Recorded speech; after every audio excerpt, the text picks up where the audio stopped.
It stands in Sparwood, 20 meters long, 8 meters wide, 7 meters high, lime green paint on a ghost. The TX 3319, Terex Titan, fleet of none, one of one. They never built a second. They never tried. The plaque calls it a monument. The locals call it the Orphan, a machine built for a war that ended before the first shot. Who builds something this big knowing it can't be copied? Who spends millions on a prototype with no future? The answer isn't in the iron, it's in a boardroom 3,000 miles away. General Motors' Terex division was bleeding market share to Caterpillar and Komatsu. The executives needed a bold statement, not a solution. The order came from the top: build bigger than 320 tons, crush the competition with scale, forget small improvements. Ego measured progress in tonnage. Ambition had a price tag no one wanted to pay. They started with an EMD 16-645 E4 locomotive engine, a train's heart in a truck's chest. Terex turbocharged and intercooled it for 3,300 horsepower at 900 revolutions per minute. The same power plant that pulled freight across continents now sat in a rigid 3-axle chassis. The engine weighed 18,000 pounds. It was never built for this. The 1974 brochures promised revolution, the future of open-pit mining. Artists drew a lime green giant filling haul trucks in 3 scoops. The copy wrote checks the engineers couldn't cash. The price was $1.5 million. In 1976 dollars. That's $8.5 million today. For one prototype. No discounts, no fleet pricing, because there was no fleet. They showed it at the American Mining Congress in Las Vegas. The promises were public. The failure would be too. The numbers were staggering. Empty weight, 231 tons. Payload, 320 tons. Combined, 550 tons. 420 Toyota Corollas rolling on 12 tires. The engineers warned them. The haul roads were not wide enough. The shops were not equipped. The tires were not ready. The project manager wrote a memo. It was stamped, noted, and filed. The warnings died in committee. When a corporation that size decides to build a monument, the machine of decision is harder to stop than the truck itself. The prototype rolled out of the GMC factory in London, Ontario in 1973. They painted it lime green. They bolted on the engine. Now they needed a mine brave enough to feed it. January 1975. Kaiser Steel's Eagle Mountain iron mine. The Titan arrived on a convoy of special trailers. The operators called it the Green Monster. They didn't know they were about to become its servants. Within hours, the first problem showed itself. The Titan needed 25 feet of road. The mine had 20. The mine spent 3 weeks and $200,000 rebuilding roads before the truck moved a single load.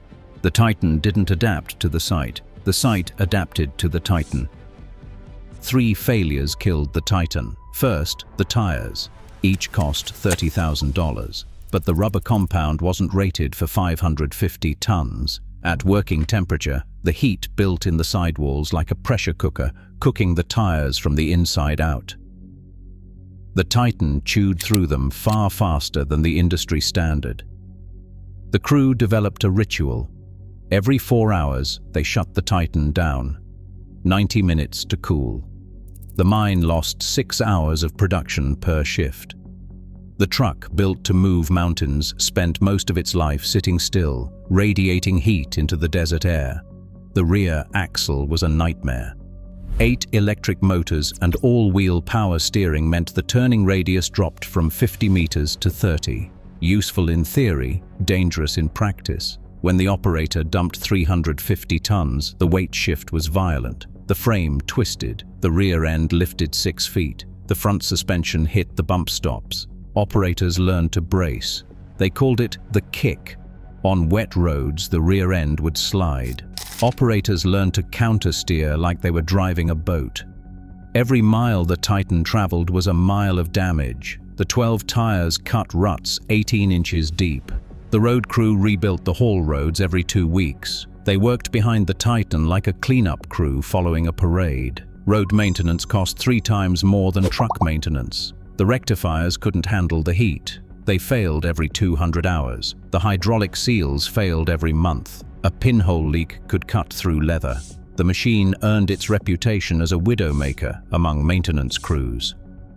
The Titan burned 50 gallons per hour and couldn't fit down the road to the fuel depot. The mine bought a dedicated fuel truck just for this beast. The maintenance shop wasn't built for a giant either. They had to cut a hole in the roof to fit it. Worse, the shop crane was rated for 20 tons, but the rear axle weighed 25. Every time they pulled an axle, they burned $5,000 a day renting a mobile crane. The accountants ran the numbers. The Titan moved 3.5 million tons in 4 years. A fleet of 3 Caterpillar 773Bs could move the same tonnage for half the cost. The 773B carried 1/6 of the Titan's capacity, but it ran every day. The Titan was a monument to inefficiency, but it was paid for, so they kept feeding it. The operators developed a strange bond with the machine. They respected the power, they feared the physics, they called it the Green Beast. In 1978, Kaiser had enough. They shipped the Titan to Sparwood, British Columbia, a coal mine in the mountains. Maybe the cooler air would help. The move fixed nothing. Same heat death, same road damage, same fear. The Titan was broken by design. While it sat waiting for parts, Caterpillar launched the 793. It carried less, but it ran. Cat built a fleet. GM built a monument. Westar Mining bought the Titan in 1991. They paid $200,000 for the truck. They paid $1 million for spare parts, 5-to-1. That ratio tells you everything about operating this beast. In 1993, they gave up. The Titan made its last haul and rolled to the edge of Sparwood. They bolted a plaque to the base. It still stands there, 20 meters long, lime green paint fading in the mountain sun. The tourists stop. They take photos. They read the plaque. World's largest truck. They don't know about the cooked tires, the broken wrists, the Widowmaker hydraulics, the 6 hours of cooling for every 4 hours of work. They see a monument. The engineers see a warning. There is a point where bigger stops being better, where the physics of weight overwhelms the engineering of control, where the whole mine becomes slave to one machine. The Terex Titan crossed that line in 1974. The industry spent 20 years learning the lesson. Not the world's largest truck, the world's largest lesson in humility, fleet of none, one of one, and that was enough.